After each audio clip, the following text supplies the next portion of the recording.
The dark, smoke-filled interior of the tavern was hardly welcoming to anyone stepping in from the sparkling, milk-white landscape of freshly fallen snow outside. Regulars, however, mostly peasants, with the occasional wandering merchant or traveling craftsman, knew how to appreciate its redeeming qualities. They could overlook the blackened, time-worn benches, the cobwebbed beams of the ceiling, and the smoke-stained wooden walls for its undeniable advantages. Or rather, an advantage. That advantage was the old lesser sometimes, following the latest fashion, also called an innkeeper, a sore miser who always refused to extend credit, yet in his own way, an honest man. He served homemade, unadulterated spirits and the cheapest beer in the area, never watered down. Zahn, an old scribe from the temple, sat slumped over a large tankard, gloomily pondering why his life was coming to an end in this place of all places. He had been born in a nearby village, and like all peasants, was expected to die there. But Zahn did not believe he deserved the same fate. Once upon a time he had glimpsed what it meant to be favored by fortune. Long ago, the priests of the nearby temple of all gods had noticed the lively intelligence in this boy who stood out among the others. Despite his low birth, they took him in and educated him. Zahn was lucky. He quickly learned to calligraph beautifully, and instead of ending up in the service of some provincial noble estate, where, if fortune smiled, he might have earned the dubious privilege of serving at the table, he became a temple scribe. He avoided beatings and the whims of a lord, a man noble in title but as boorish and brutish as any village idiot, like every nobleman in this backwater region. He had become a scribe. Seemingly, a scribe is inferior to a nobleman's servant, but Zahn quickly discovered that the position came with access to one of the most magnificent places in his world, the temple library. In the afternoons, and during winter after nightfall, he could immerse himself in all the books housed there. And so Zahn read about knights, dragons, gods, and men, distant lands, expeditions and adventures, the views and thoughts of those who had created the books. Seemingly, a scribe was only slightly better than the temple's scullions, but no. A scribe was someone with access to the second part of the library, the one for priests, the one where those most initiated were to study the greatest mysteries of existence. Ha ha ha. The temple might have had such people once, but now it had fallen into decline, its priests no better than the rest of this forgotten backwater. Dull, bloated vicars of the gods, grown fat on peasant tithes, indistinguishable from the idiotic local nobility or the corpulent officials exiled here for their failings in the cities, or simply because they were too foolish to serve elsewhere. The sole person who secretly read the works from the restricted section of the library was Zahn. It was his kingdom. A kingdom of demons, true gods, the traitor god, the order, and its mission. Knowledge that was hidden, sealed off from the common rabble like poison kept away from a sick body. Zahn read. He read everything, remembered everything, and handled volumes far too complex for the local priests to comprehend. He began to understand, to think, and to dream. In his dreams, he saw himself as a knight, a sorcerer unraveling the greatest mysteries, a healer curing kings. He dreamed of a life different from the one he'd been given. He was 40 years old. His life consisted of monotony. Monotony and beer at the tavern, which he could barely afford. More and more often, he found himself heading to the tavern instead of reading, instead of marveling at the knowledge he once craved. He realized he was doing this more frequently now, every single day. He had already pawned nearly everything he owned. The silver ring a noble had given him for drafting a petition, the earring gifted by a young lady for a love letter. He drank away all his meager earnings. He knew he would drink away the last of his savings, too, the 4 bronze coins sewn deep into the pillow of his cot. 4 bronze coins, the life savings of a temple scribe. And so he would sit here, night after night, saying nothing, sharing none of his knowledge about distant lands, magnificent cities, events, people, and gods, or even about the terrifying earthens, the greatest secret of the temple. Until one day, he would no longer be able to stand. The peasants would carry him to the temple. The priests would send a laborer to fetch the barber surgeon, who would come and close his eyes for the last time. Yes, there was nothing left for him in life, nothing to desire, to crave, to want. All his knowledge was useless now, as were the heresies he had uncovered in forbidden books, the ancient tales he once treasured. For him, there was only monotony, the darkened planks of the tavern benches, the company of peasants, and the beer he could barely afford. Day after day, year after year, until the end of his life. Outside, footsteps sounded. Snow crunched under shoes. The door creaked open, letting in the blinding brightness of the snowy landscape and swirling white flakes. The stranger quickly shut it behind him to keep the room warm. Zahn watched with curiosity. The man, or rather the boy, couldn't have been more than 16 or 17 years old. He wore tight leather trousers and a large leather jacket with a high collar lined with white sheepskin. At his hip hung a long sword. His eyes were hidden behind darkened glasses, the kind worn by the mountain nobility to protect against snow blindness. But these were far superior, with a frame of thin, masterfully wrought wire and evenly darkened, durable lenses. That, however, was the only notable item he had. His boots, trousers, and jacket all bore the marks of heavy use and many poorly executed repairs. But it wasn't these that caught Zahn's attention. The stranger's skin was astonishingly white, whiter than even the sickliest person weakened by a long illness. It was like the purest lime-washed canvas, like flour, like mold. A man from beyond the great forest, one of the Whiteskins, or whatever they called themselves. Yes, they called themselves humans, as if we, here, were just animals. Zahn suddenly realized that for the first time in his life, his wisdom, gleaned from old books, had a practical application. Of course, he should have recognized it immediately. White skin and light hair. He was probably the only person in the tavern, perhaps in the entire country, who knew just how far this man had come. Ah, but what good was such knowledge? Zahn thought bitterly. He would still die here, slumped over a tankard of beer on this same bench where he now sat, and he wouldn't have to wait long. The boy pushed his glasses up onto his pale, almost white hair and approached the table near the pantry. The innkeeper rose, reaching for a pitcher and cups, but the boy stopped him with a wave of his hand. It was strange. A stranger from so far away? He had surely traveled a great distance today, and yet he doesn't want anything? Zahn, however, caught the longing glance the boy cast at the slabs of bacon hanging from the beams above, and the realization struck him immediately. He had no money. "I am a noble knight," the boy said, his eyes sweeping over the tavern's interior. The sight of the dull, peasant faces elicited a faint grimace. "And where are your lands, my lord?" "I have no land."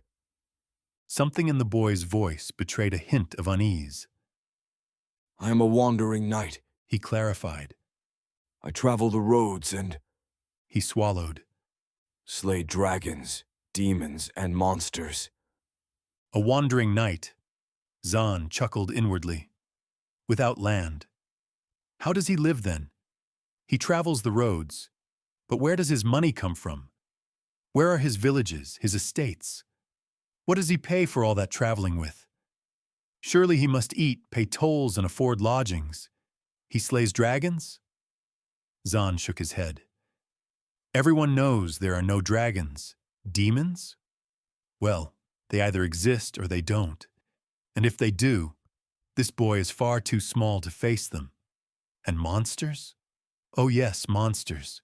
You must be slaying those. The kind that walk on two legs and speak the human tongue. For money. Well, a brigand or not, this was the first knight Zayn had ever seen with his own eyes. He must be desperate if he dared to boast so openly about his dubious profession. The world was supposedly full of such noblemen and knights who slew dragons, demons, and monsters, but, in their absence, were perfectly content to wield their swords against, say, a debtor refusing to pay. But this one was unusually bold. Telling that aloud in an inn? Wasn't he afraid or what? For a fleeting moment, Zahn thought this wasn't just the first knight he'd encountered, but also the first truly free man he'd ever seen.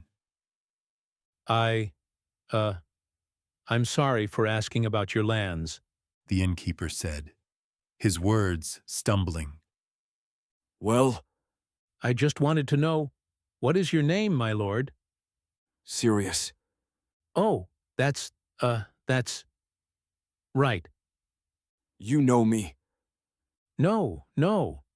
There was a man, well, a lord, and he, left a letter for you. For you, noble sire. What? It took the boy only a short moment longer than Zahn to realize no such letter existed. Where is it? He asked. In the pantry, the innkeeper said, gesturing toward the doorway. Right this way, noble sire, if you please. He bent in a deep bow, letting the boy pass first. In an instant, Zahn forgot about his still nearly full tankard. Something was going on here. Something he had only ever read about in books. Something that might never happen again in this godforsaken land. A real knight. And not the Order one, but free. For a moment, Zahn was even about to believe that dragons could exist as well. Curiosity drove him toward the entrance to the pantry. Ignoring the peasants engaged in their sluggish conversation, he pressed himself close to the door. Who'd it be? Came the boy's voice. The baker. Nearby, right? 4 huts from here. Is there a debt to take? No. Then what? Say something? Like what? Well, that your loss is avenged or something. No, don't say anything. I hold something against him. Well then, 10 silvers, and his wife can already pay for the funeral. What? Well, rats. I'll do it for 10 silvers, peasant. 6. The innkeeper's voice hardened noticeably. 6 bronzes? What? 6 bronzes. He didn't do right by me when he should have. 20 bronzes. 6. 10. It was clear the boy would have done it for a bowl of stew. I said 6. Rats. Fine. Pay. I'll pay later. Meet me at Dunn's Meadow. And where in the world is that? Out past the village by the river, where 12 springs ago, a dun horse. All right. 6 bronzes. But give me some food now, or I'll puke from hunger. I'll feed you, but I'll deduct it from the 6. And you won't puke, sire. With an empty belly, there's nothing to puke with. Zahn backed away just in time and returned to his tankard. The innkeeper, making exaggerated bows for appearances, escorted the boy back to a table. Soon enough, he cracked some eggs on the stove, sliced bread, and cut off a thick slab of bacon. And vodka. A generous cup of good spirits promptly accompanied the food. Zahn finished his beer, stood up, and feigning indifference began putting on his long cloak. He left the tavern as the boy was devouring his meal. The baker lived close by. Zahn walked as if in a daze. A knight. No, a bandit, a brigand, no matter. Something extraordinary was happening. The 40-year-old scribe felt as though life might suddenly take on the shape of the old sagas, the stories of ancient heroes. Maybe he was about to witness something he could recount to grandchildren, if he ever had any, or to friends at the tavern, if he had any of those either. He walked feverishly. Something important, something utterly different from everything before, was about to happen in his life. Near the bakery, he turned and hid around the corner of a house opposite. The frost was biting, but he didn't have to wait long. The boy appeared moments later, still wiping his mouth from his meal. Unlike Zahn's, his stride was confident and brisk. This boy, this noble knight, as he introduced himself, barely glanced at the bakery before heading straight for the baker's house attached to it. Open up! He bellowed, hammering on the door with his fist. But the door stayed shut. Hey, yo! Open up, rats! The baker must have smelled trouble. His face flashed briefly in the upstairs window, and it was clear he's not inclined to open the doors. Hey, you! Hop to it. The boy tried a different approach. I'm here to buy bread. There's no bread, Came a muffled voice from above. Then I'll buy flour. Makes no difference to me. flour. Then go to the mill. It's winter. The boy said, genuinely baffled. The mill's shut. The baker offered no rebuttal. Silence stretched longer and longer. Hey, yo! The boy shouted again, realizing the man wouldn't open willingly. You know why I'm here? Quite so. Then open up, or else I'll set the place ablaze. And how exactly shall you strike a fire in this snowfall? The wind howled louder, whipping snow in every direction and intensifying the cold. Don't you worry about that. I'll strike it, you'll see. Wife and kids will burn. What for? You wish. In the snow, nothing will catch fire. Oh, you. Out of ideas, the boy grunted in frustration and grabbed a trough meant for watering horses in the summer. He ran at the door and smashed it against the wood. But the door was sturdy. He slammed the trough once, twice, then backed up and charged again.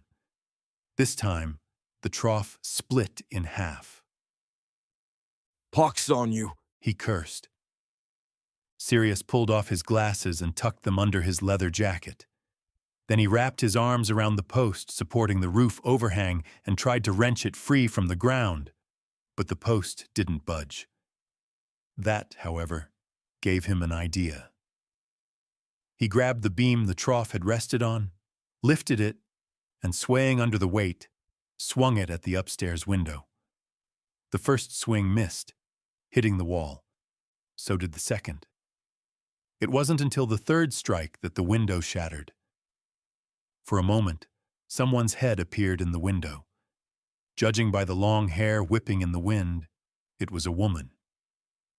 Then the head disappeared, replaced by a large chamber pot, the contents of which fell down. The boy barely managed to leap back in time.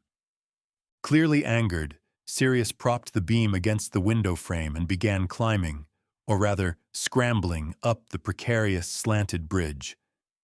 The baker and his wife threw pots, utensils, and anything else they could grab at him, but Zahn, watching from across the street, knew they wouldn't stop him.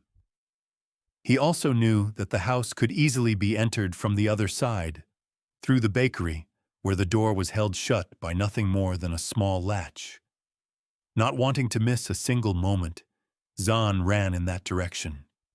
Even over the short distance, he was out of breath, and without much thought, he hurled his full weight against the bakery door.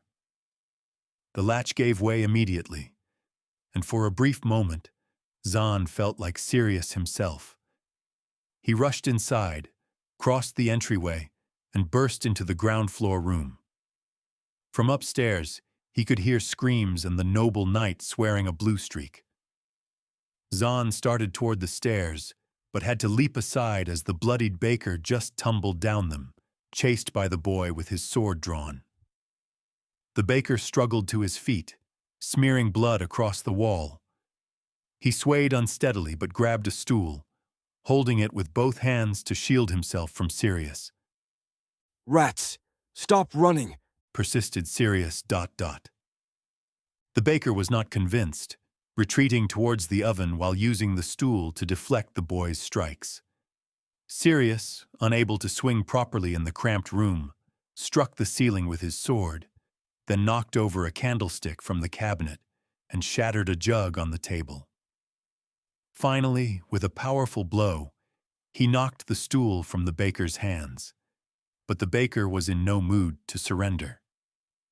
Displaying surprising agility, he wedged his hefty frame into the narrow gap between the wall and the oven. Sirius cursed profusely. The baker screamed as the heat from the oven began to scorch him, and 3 women, his wife and daughters, stood crying on the stairs.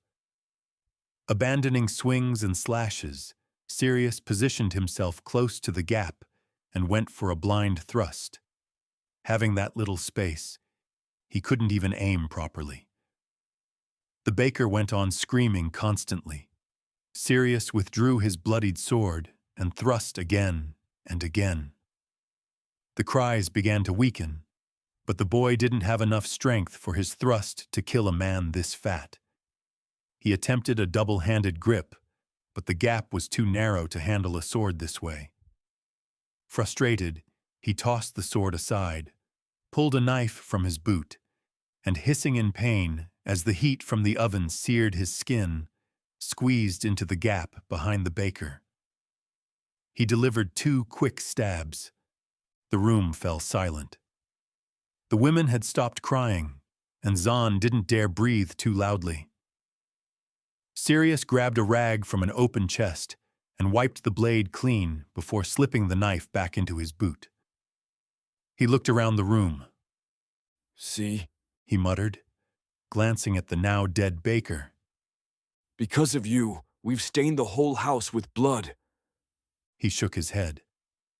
And they'd need to take the oven apart to get the body out. He picked up his sword and turned his gaze to the women huddled together on the stairs. Well, you're orphans now, he said, almost to himself. You've got money. I won't take anything from the house. He yanked the heavy latch open, swung the door wide, but paused before stepping out. Here's some advice for you, he said, addressing the terrified mother clutching her 2 sobbing daughters. You're not too old yet. You've got a house and a bakery. Marry a man who knows how to knead a dough, and your kids won't starve. He spat on the threshold. You've got a decent dowry. Plenty will line up. You can take your pick. Sirius stepped outside but stopped again to shout back from the yard. I feel bad about wrecking your house, and that you'll have to take the oven apart.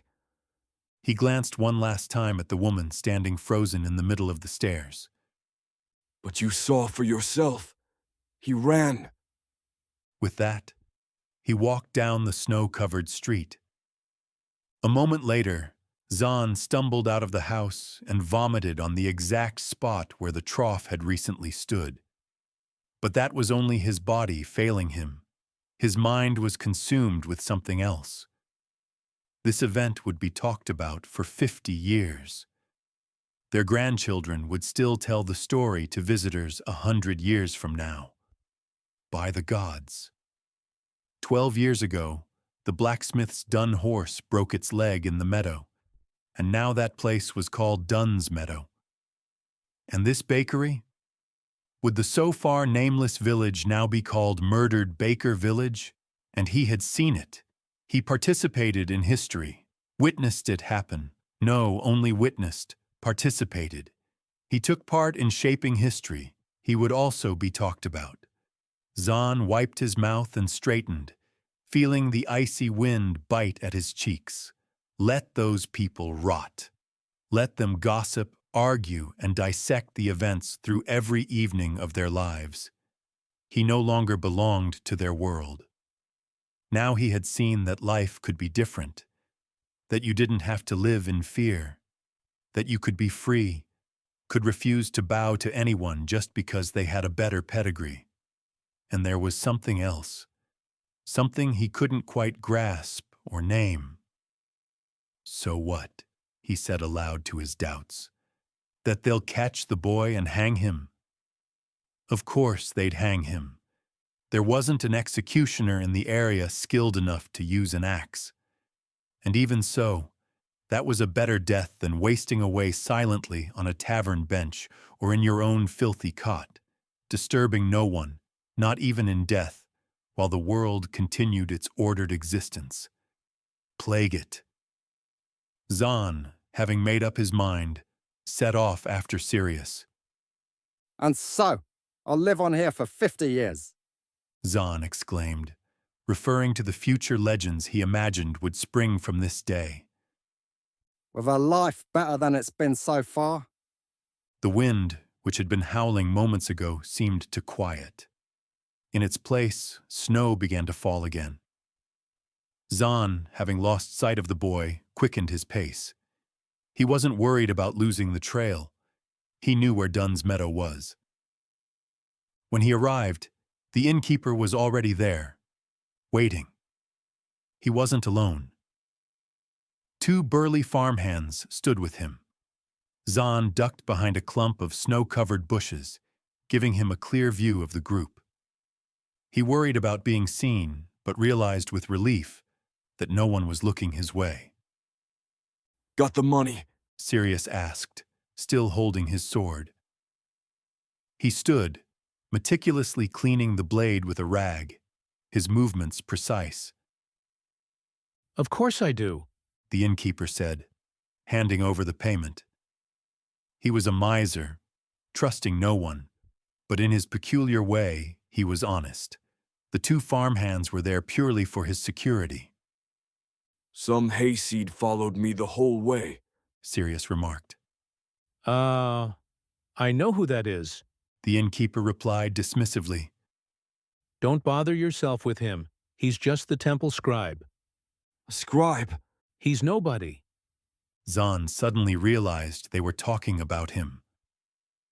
Well then. Hey, you there! A loud voice rang out. Zahn flinched so violently that sheets of snow slid from the bushes concealing him. No one noticed, though. Someone was approaching from the side. Zahn couldn't yet make out who it was, but their arrival caused the innkeeper and his farmhands to drop to their knees. Sirius also turned to look, but seemed unbothered, continuing to clean his sword with slow precision. Drop it, brigand, and get on your knees. Zahn finally saw the man and felt his throat go dry. It was a Knight of the Order. The second knight Zahn had seen that day, but this time he felt only fear. I'm talking to you, dog. By the gods, a Knight of the Order. He must have been camping nearby. Order custom forbade knights from sleeping indoors, even in weather like this. The man wasn't wearing armor, only leather straps securing the sword slung across his back. Across his back. He hadn't even bothered to draw it. Sirius wasn't worthy of being his opponent. The farmhands fell flat on their faces before him. The innkeeper might have done the same, but fear prevented him from even twitching. You killed the baker, dog. The knight stepped closer to Sirius, now less than 2 strides away, his face contorted with unhidden disdain for anything lowly. Kneel, or I'll tie you to my horse and drag you to— Sirius pulled what he thought was a threatening expression, furrowing his brow deeply and jutting out his jaw. When the Knight of the Order snorted with derision, Sirius, without warning, thrust his sword forward, still wrapped in the rag he had been using to clean it. He grunted from effort. It was the dirtiest move Zahn could have imagined. In all the books about knights he'd read, there was nothing like this. But the thrust was effective. The Knight of the Order wasn't some thick peasant. Self-denial, strict discipline, and fasting had left him wiry and strong, but also very slender, to the point of lean. Sirius's blade slid into his abdomen as easily as a knife into dough, and instead of withdrawing the sword and giving the knight a chance, Sirius twisted and turned it savagely, widening the wound and causing more blood to flow. The Knight of the Order was expertly trained. He managed to draw his sword from the scabbard on his back, adjust his stance, and even begin a swing. But then, he dropped to his knees before Sirius, and a moment later, collapsed face first into the snow. And where did he come from? Sirius began cleaning his sword again. Someone snitched on me. P. The innkeeper's eyes were practically bulging out of their sockets. What are you mumbling about? Please, sir, What? That was a Knight of the Order. They're the best with a sword, the best trained, the fastest. Ha! Look at that! Sirius tossed the rag aside and sheathed his sword. And rats! He laughed. I just didn't know he was so frighteningly fast. The farmhands finally dared to lift their heads, casting nervous glances around. Well, I'll be off.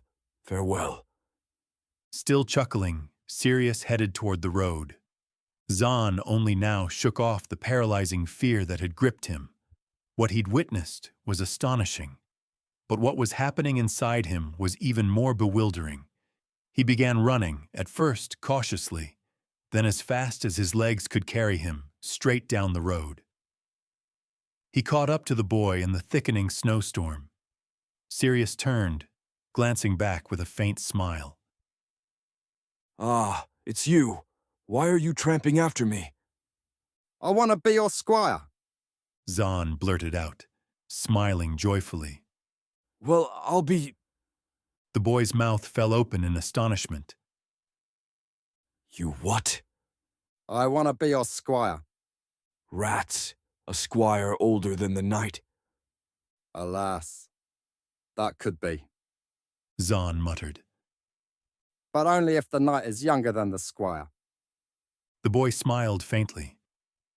You're not a snitch, are you?